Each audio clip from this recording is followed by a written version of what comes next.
Banjir lahar dingin melanda aliran sungai Gunung Semeru di Lumajang, Jawa Timur. Banjir lahar terjadi karena intensitas hujan yang tinggi berakibat pada naiknya debit air.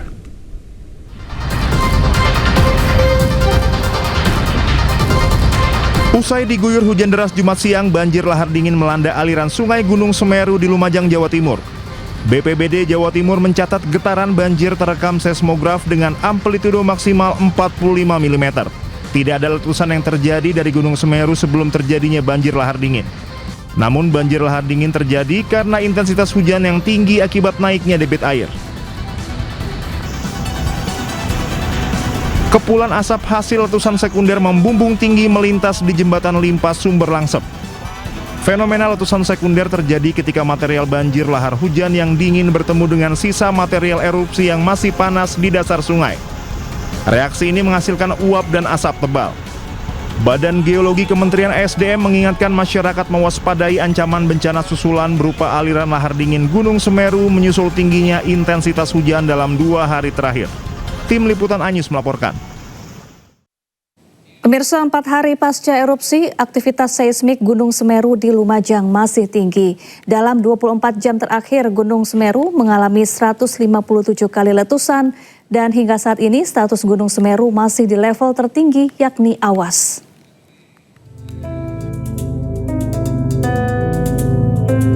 Letusan Gunung Semeru terekam kamera pengawas di Desa Oro-Oro Ombo, Kecamatan Pronojiwo, Lumajang, Jawa Timur. 4 hari pasca erupsi, aktivitas seismik Gunung Semeru di Lumajang masih tinggi. Awan panas masih bermunculan dari kawah Gunung Semeru bersamaan dengan letusan. Dari data pos pengamatan Gunung Api Semeru dalam 24 jam terakhir, terjadi 157 gempa letusan, 17 kali gempa guguran, dan 19 kali gempa hembusan. Gunung Semeru pada saat ini masih dalam fase erupsi berkelanjutan, di mana aktivitasnya masih tinggi. Di sini masih terekam gempa-gempa letusan, serta kemarin masih terjadi awan panas, akan tetapi durasinya relatif pendek. Kemudian lahar juga terjadi, dikarenakan pada saat ini terjadi hujan dan yang mengakibatkan membawa material-material hasil erupsi dan menjadi lahar di sungai-sungai yang berhulu di puncak di Gunung Semeru. Karena statusnya masih awas, masyarakat dilarang beraktivitas di radius 20 km dari puncak Gunung Semeru. Dari Lumajang, Jawa Timur, Yayan Nugraha, iNews melaporkan. Memasuki hari keempat pasca erupsi Gunung Semeru, bantuan untuk para pengungsi terus berdatangan. Selain logistik, bantuan berupa pakaian anak-anak hingga mainan juga terus mengalir dari berbagai pihak.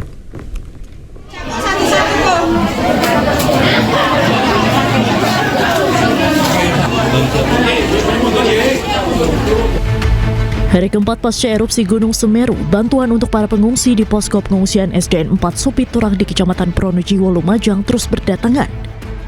Selain logistik berupa sembako dan bahan makanan, bantuan berupa pakaian anak-anak hingga mainan juga terus berdatangan dari berbagai pihak. Rona bahagia nampak pada sejumlah anak-anak saat mendapatkan mainan baru dari relawan lantaran telah 4 hari tinggal di pengungsian dengan segala keterbatasan. Di lokasi ini total ada 214 jiwa yang diantaranya 30 pengungsi anak-anak, 12 balita dan 16 pengungsi lansia yang termasuk kelompok rentan. Sementara itu, data terbaru Posko Tanggap Darurat Bencana Erupsi Gunung Semeru, jumlah pengungsi per 21 November 2025 malam telah berkurang menjadi 645 jiwa di 2 titik pengungsian, termasuk yang mengungsi di rumah kerabatnya.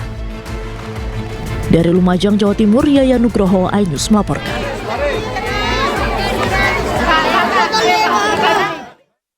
Pemirsa, Partai Kebangkitan Bangsa membentuk pasukan siaga sosial untuk memperkuat penanganan bencana dan berbagai situasi darurat.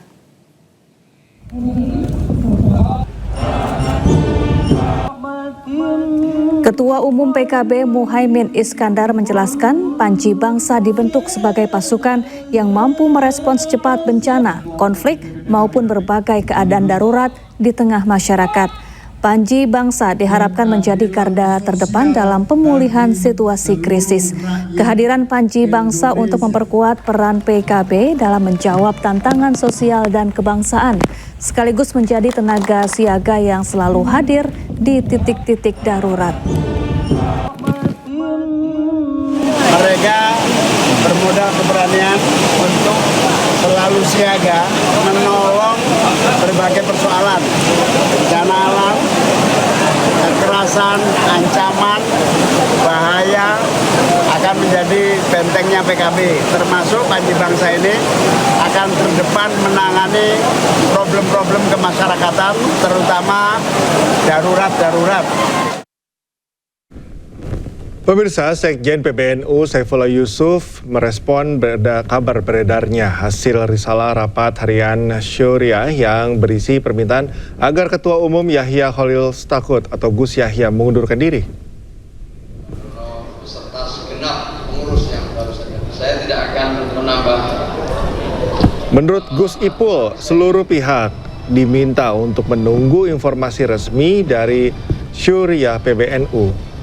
Gus Ipul menjelaskan mekanisme penanganan setiap masalah internal sudah jelas dan harus diikuti tanpa menambah polemik baru yang bisa membuat situasi semakin panas.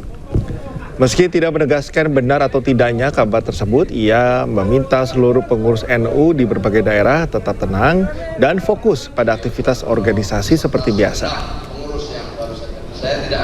Tapi saya ingin sampaikan aja ya bahwa itu adalah di jajaran Syuriah. Kita tunggu aja informasi yang resmi, jangan berspekulasi. Saya minta semua pengurus NU di semua tingkatan untuk tetap tenang, menjalankan aktivitas konsolidasi seperti biasa. Sementara di PBNU serahkan kepada Syuriah PBNU sebagai pemimpin tertinggi di sana. Itu aja cukup. Assalamualaikum warahmatullahi wabarakatuh. Salam. Ya, meski kini tengah didesak mundur oleh jajaran Syuriah PBNU, Yahya Khalil Stakuf atau Gus Yahya menegaskan tidak akan mundur dari posisi Ketua Umum Pengurus Besar Nahdlatul Ulama. Gus Yahya bertekad untuk menuntaskan masa khidmatnya genap 5 tahun hingga 2026 mendatang.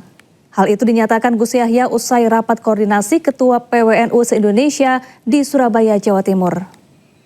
Saya sama sekali tidak terbersit pikiran untuk mundur karena saya mendapatkan amanat dari muktamar ini untuk 5 tahun.